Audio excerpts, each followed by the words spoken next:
আমি চাঁদাবাজি করি না, আমি টেন্ডারবাজি করি না, আমি দখলদারিত্ব করি না, এবং এর বিরুদ্ধে আমি সোচ্চার।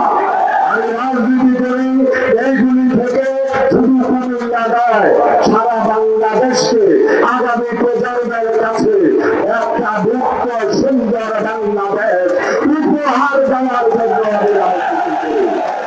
সর্বশেষ এইটুকু বলবো, আপনারা যা কিছুই করেন, যেমন গতকালকে আপনারা সারাদিন রোজা রেখেছেন, আমার জন্য সারাদিন রোজা রেখে এইখানে আমি দেখেছি হাজার হাজার মানুষ ইফতার করেছে।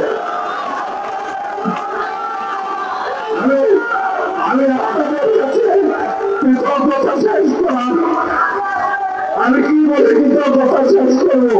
আমি বিশ্বাস করি ইনশাআল্লাহ আগামী নির্বাচনে আপনাদের পছন্দের প্রার্থী